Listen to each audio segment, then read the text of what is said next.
आगामी 13 मार्च को, जैसा कि आप सब जानते हैं, डॉक्टर अजय सिंह चौटाला जी के जन्मदिवस पर, उनके 65वें जन्मदिवस के उपलक्ष्य पर एक बड़ी रैली सर्व हरियाणा जन चेतना दिवस के तौर पर झांसी में मनाने का फैसला पार्टी ने लिया हुआ है।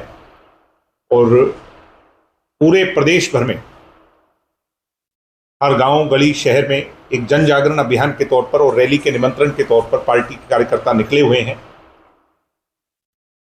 उम्मीद से ज्यादा उत्साह और एक नई उमंग लोगों में नजर आ रही है, पार्टी के कार्यकर्ताओं में नजर आ रही है।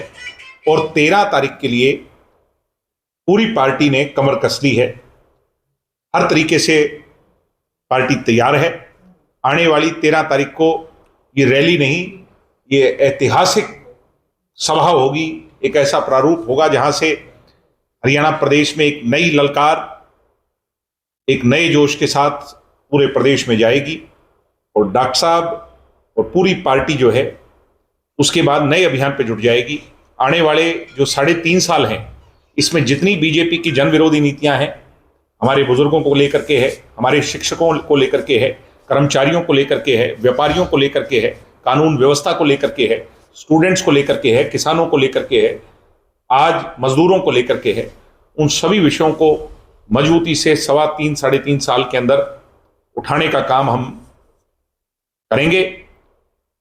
ये ना केवल एक हमारे लिए रैली है, बल्कि एक ऐसा उत्सव है, एक ऐसा त्योहार है जिससे एक नई राजनीतिक क्रांति का जन्म हम करेंगे। डॉक्टर साहब के जन्मदिवस पर पूरे प्रदेश वासियों को मैं निमंत्रण देता हूं और 13 तारीख की रैली को सब मिलकर के कामयाब करें। और डॉक्टर अजय सिंह चौटाला, जिनका जीवन संघर्ष, कुर्बानियों से भरा रहा, वो संघर्ष की मिसाल रहे, उनको स्नेह देने और हरियाणा में नई राजनीतिक सोच बढ़ने के लिए वहां पर शामिल हों। इसके साथ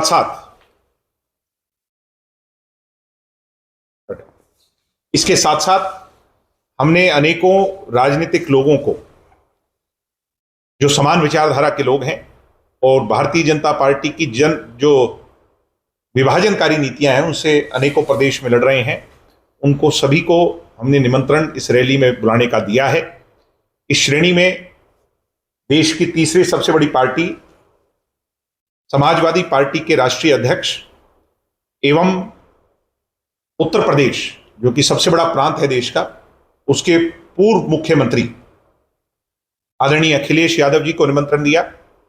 वहीं आजमगढ़ के सांसद और उनके भाई धर्मेंद्र यादव जी को निमंत्रण दिया। और इसके साथ साथ हमने, मेरे मित्र हैं राजस्थान से, रविंद्र भाटी जी को निमंत्रण दिया है। ऐसे ही राजनीतिक तौर पर हमने डॉक्टर अजय सिंह चौटाला जी के साथ संघर्ष करने वाले हनुमान बेनीवाल जी को निमंत्रण दिया है। और अनेकों लोगों को, राजनीतिक दलों को हमने निमंत्रण इस रैली में पहुंचने का दिया है। सभी लोगों ने सहमति जताई है और उम्मीद है कि सभी 13 तारीख को पहुंच करके डॉक्टर साहब के साथ खड़े होंगे, उनका जन्मदिवस मनाएंगे। ना केवल जन्मदिवस मनाएंगे, बल्कि भारतीय जनता पार्टी के सामने एक ताकत बनकर के उभरेंगे। और इसके अलहदा हमने हरियाणा प्रदेश के अंदर पिछले दिनों आपने देखा कि कैसे बाढ़ आई, पानी का जल भराव रहा और बहुत ज्यादा नुकसान ग्रामीण अंचल में बसने वाले लोगों को हुआ, फसलों को हुआ। ऐसे में हमारी पार्टी ने यह भी फैसला लिया है कि उन सभी ऑर्गेनाइजेशंस को, जिसने उस समय जब सरकार की मदद एक तरीके से माना जाए कि रुक गई, सरकार ने हाथ खड़े कर दिए, ऐसे में उन सभी संस्थाओं ने आगे आकर के लोगों की मदद की, वो लोगों के मददगार बने, एक पैरेलल ताकत बनकर के लोगों को बचाया, उस दुविधा में से निकाला। उन सभी ऑर्गेनाइजेशंस को भी हम इसमें सम्मानित करेंगे। सतलोक आश्रम के लोगों को भी इसमें हम सम्मानित करेंगे। और सभी खाप प्रतिनिधियों को, जो हरियाणा प्रदेश की सभी खाप प्रतिनिधि हैं, जो हैं हमारे हरियाणा की, जिन्होंने हमारे भाईचारे को सदैव जोड़ करके रखा है, उनको भी हमने इस कार्यक्रम में आने का न्योता दिया है। हमारे प्रतिनिधि जाकर के सभी खाप प्रतिनिधियों को निमंत्रण देंगे। मुझे उम्मीद है कि सभी खाप के प्रतिनिधि भी इस कार्यक्रम में शामिल होंगे। इसके साथ साथ स्पोर्ट्स पर्सनल्स जिन्होंने हमारे हरियाणा का नाम देश में ऊंचा किया, दुनिया में ऊंचा किया, उनको हम सम्मानित करेंगे। आर्ट एंड लिटरेचर से जुड़े हुए लोगों को सम्मानित करेंगे। जो भी हरियाणा के ऐसे महान लोग हैं जिन्होंने हरियाणा की पहचान को विश्व के स्तर पर पटल पर पहुंचाया है, उन सभी लोगों को या उनके प्रतिनिधियों को हम बुला करके सम्मानित करेंगे।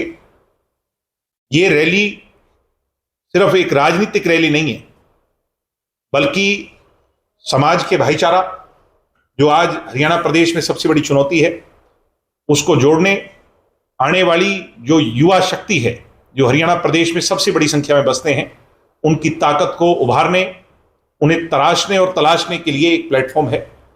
और 13 तारीख की रैली पर मैं आप लोगों को निमंत्रण देता हूं।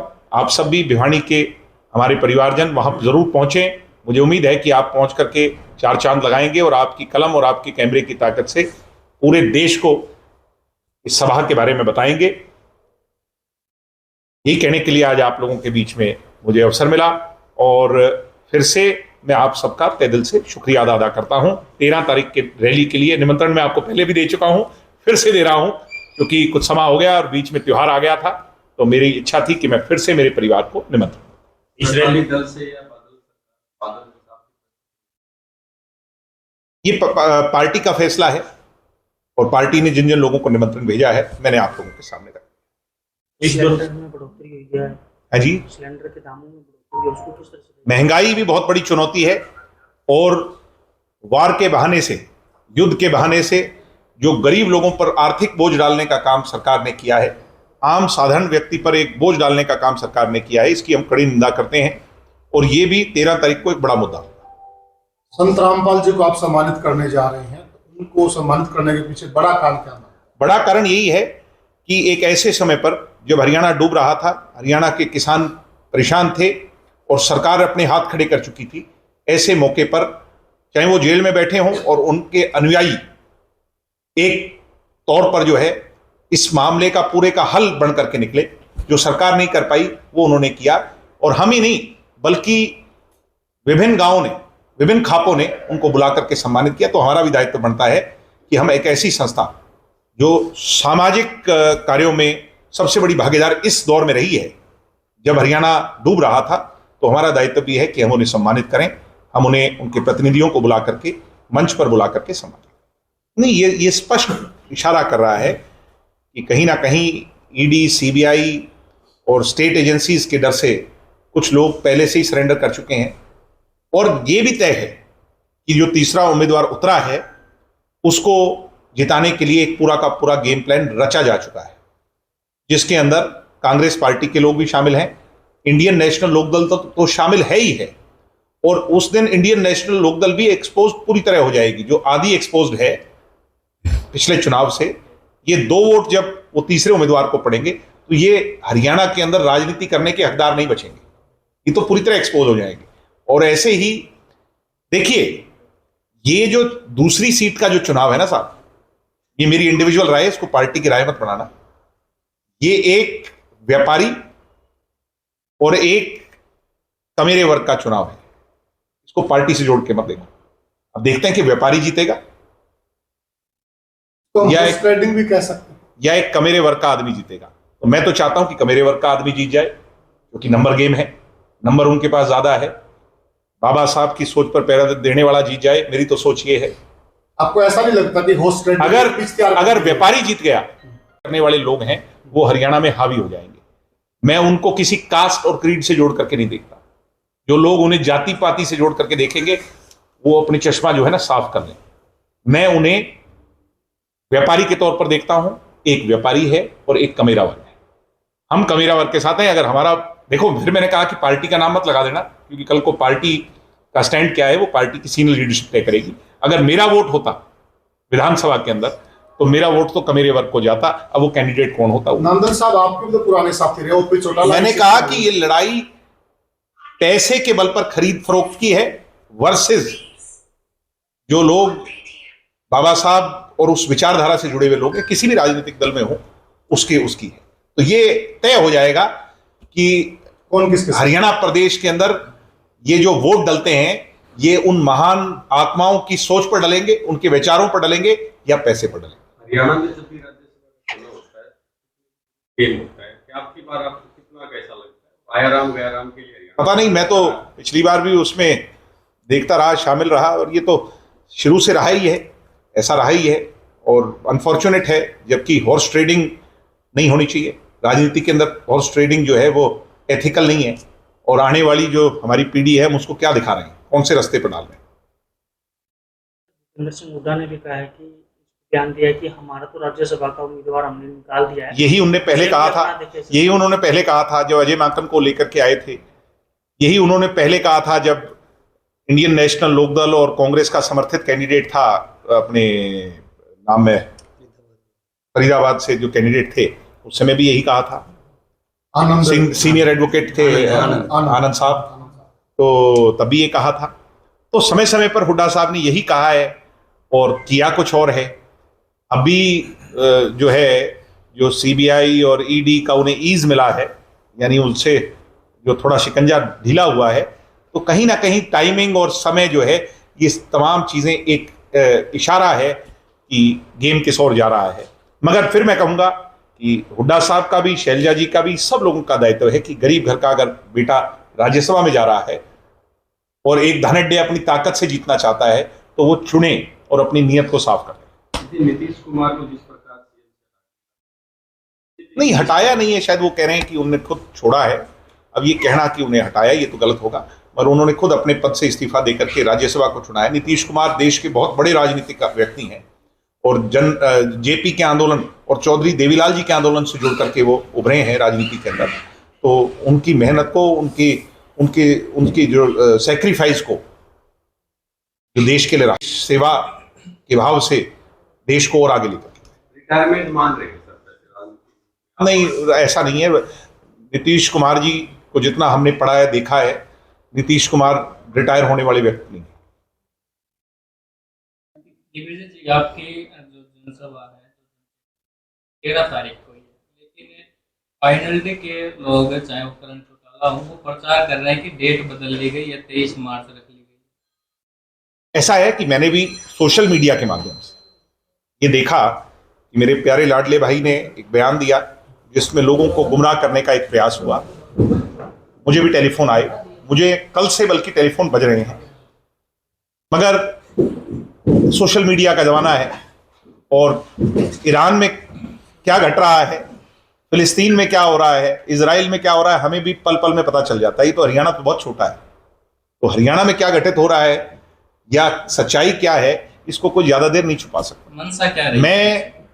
वो मेरे प्यारे भाई हैं और मैं उन्हें शुभकामनाएं देता हूं, राजनीति में बहुत आगे बढ़े। मेरी इच्छा है कि वो हमसे भी आगे बढ़े और वो चौधरी देवीलाल के नाम को और ज्यादा ऊंचा करें और कुछ सोचें, विचार करें कि नकारात्मक नहीं, अपनी लकीर को लंबा करो, दूसरे की लकीर को काटने का प्रयास मत करो। हो रहा है, मैं देख रहा हूं, आज से नहीं, जब से युवा योद्धा हम लेकर के चले हैं, उन्होंने युवा के कार्यक्रम किए। मैं तो चाह रहा हूं वो भी करें, क्योंकि युवा का फायदा होगा, युवा की आवाज उठेगी, सरकार को चेताया जाएगा। अब उन्होंने रैली भी हमारे देखो देख रखी है, मैं उन्हें शुभकामनाएं देता हूं कि वो हमारे पर ध्यान कम दें, सरकार की चिंता ज्यादा करें, जो सरकार की अनियमितताएं हैं उनको ज्यादा उठाएं, और ऐसे ही आगे बढ़ते रहें। बड़ा लंबा उनका जीवन है, वो स्वस्थ रहें और उन्हें कामयाब। ये बहाने जो शुरू होने वाली है, फसलों की खरीद आज शुरू हो जाएगी। सरसों की तो मेरे हिसाब से कटाई पूरी जोरों पे है। पार्टी कैसे किसानों को शुरू कर पाएगी? हमेशा अनियमितताएं कहीं ना कहीं हम 13 तारीख के पश्चात, मेरे हिसाब से तभी तक फसल मंडी में जाने शुरू होगी, और उसके बाद आपको जननायक जनता पार्टी का नेता, कार्यकर्ता, समर्थक मंडियों में नजर आएगा। मोर्चा का बड़ा रौला रहता है सरसों के समय। अब राज ही ऐसा है कि क्या करें। आपने कहा कि युद्ध के बहाने महंगाई बढ़ाई जा रही है, तो कहा कि रूस से 30 दिन के लिए आप पेट्रोल ले सकते हैं। ये देखने की बात है साहब। पहले ही राहुल गांधी ने कहा था कि क्या Trump Haryana government, India government को चलाएंगे। क्या क्या वो चला ही रहे हैं, ऐसा लग रहा है, ऐसा लग रहा है, ये प्रतीत हो रहा है, महसूस हो रहा है कि हमारा देश जो है वो बड़ी ताकतों के हाथ में खेल रहा है। ये कितना सही है ये आने वाला समय बताएगा।